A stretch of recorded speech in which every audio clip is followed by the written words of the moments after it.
Hello students, welcome to personal tutor. मैं हूं संयोगिता और आज हम डिस्कस करने वाले हैं संस्कृत का एक बहुत ही इंपॉर्टेंट टॉपिक धातु रूप। इस टॉपिक को लर्न करने में आपको कितने कॉम्प्लिकेशंस और कितने कन्फ्यूजन्स होते हैं, तो इसलिए आज हम यहाँ पर एक शॉर्ट ट्रिक डिस्कस करेंगे जिससे आपको कोई भी कन्फ्यूजन इस टॉपिक में नहीं होगा।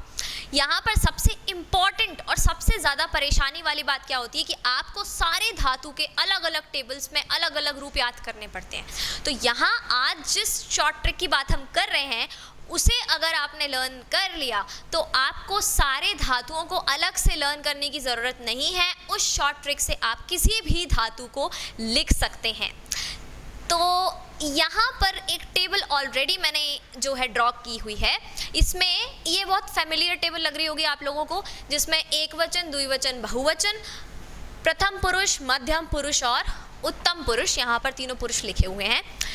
यहाँ आते हैं एक वचन पर। एक वचन मतलब जब एक की बात होती है तब हम एक वचन यूज़ करते हैं। हिंदी से रिलेटेड टॉपिक है, इसमें कुछ ऐसा अलग से है नहीं।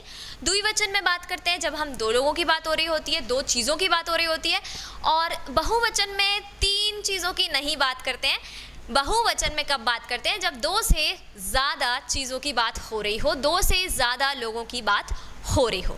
तो बहुवचन में इसलिए मैंने यहाँ 3 नहीं लिखा, यहाँ मोर देन 2 की बात होती है। तो बहुवचन में कितने भी लोग हो सकते हैं, 2 से ज़्यादा होने चाहिए बस।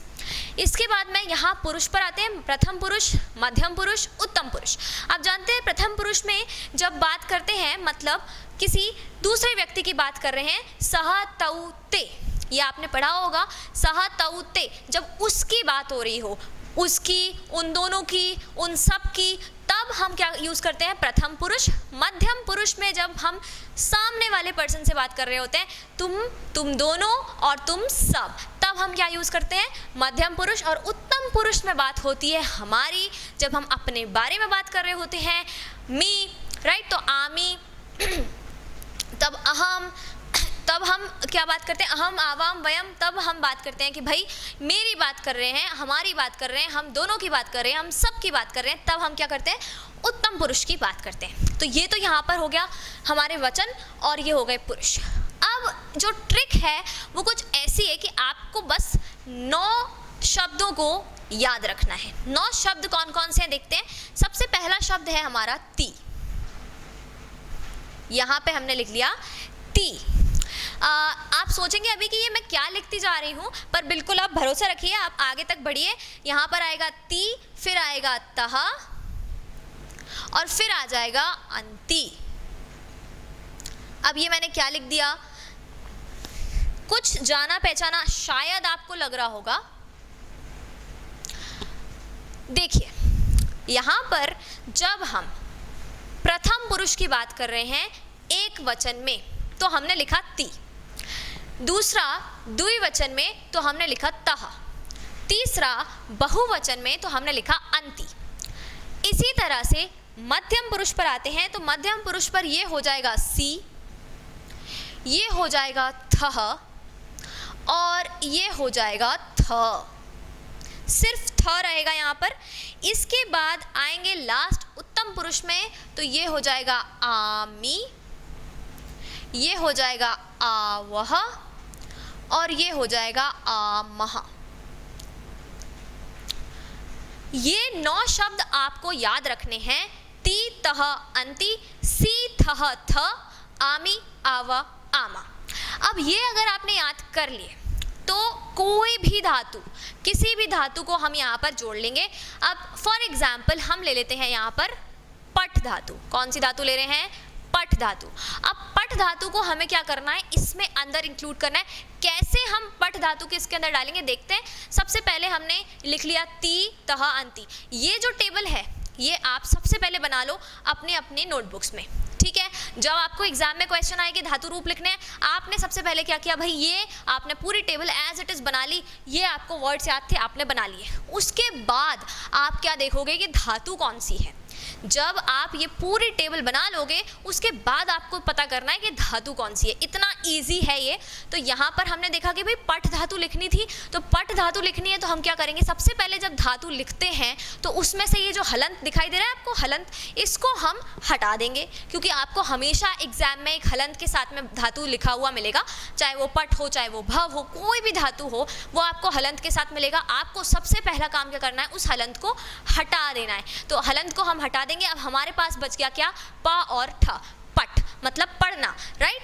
तो अब हम पट इसमें इंक्लूड कर रहे हैं, तो हमने ये ती के आगे क्या लिख दिया, नॉर्मली हमने लिख दिया बिल्कुल एज इट इज पट।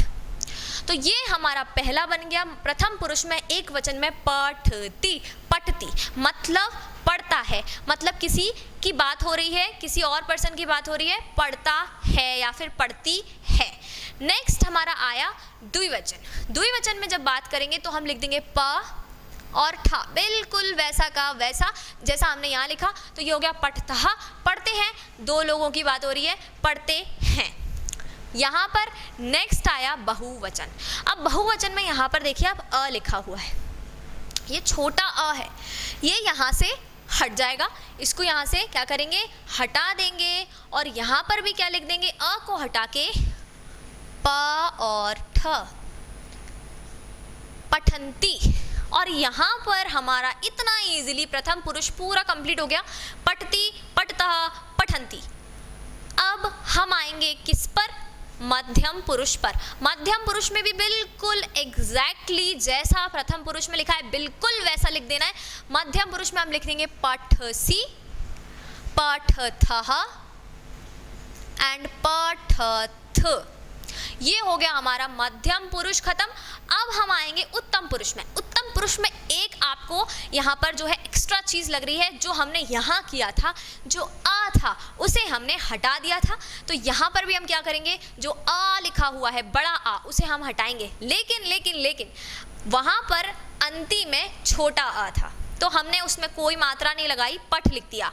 लेकिन यहाँ पर बड़ा आ लिखा हुआ है तीनों में, तो बड़ा आ जब हटेगा तो आ की जो मात्रा है वो नहीं हटेगी। तो यहाँ पर हम लिखेंगे पठ, और मात्रा एज इट इज है पठामी।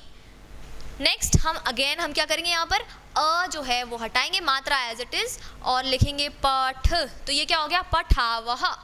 इसके बाद में फिर से हम यहाँ से अ हटा देंगे, तो ये हो गया हमारा पठामह। तो ये हमारा यहाँ पर उत्तम पुरुष भी कंप्लीट हो गया। तो देखा आपने कितना इजीली हो गया, पठती, पठतः, पठंती, पठसी, पठतः, पठत, पठामी, पठावा, पठामा। तो ये आपको पूरी धातु याद नहीं करनी थी, सिर्फ लास्ट के लेटर्स याद करने थे। अब इसका फ़ायदा क्या हुआ, इसका फ़ायदा ये हुआ कि अगर आपके पास पट की जगह पर कोई दूसरी धातु आ गई, मान लीजिए आपके पास आ गई है भव धातु। अब भव धातु मतलब होता है होना। अब भव धातु जब आ गई तो भव में भी हमें क्या करना है, कुछ नहीं करना, सिर्फ यहाँ पर पट लिखा है, वहाँ क्या लिख देना है इजीली, भव, भव एंड भव।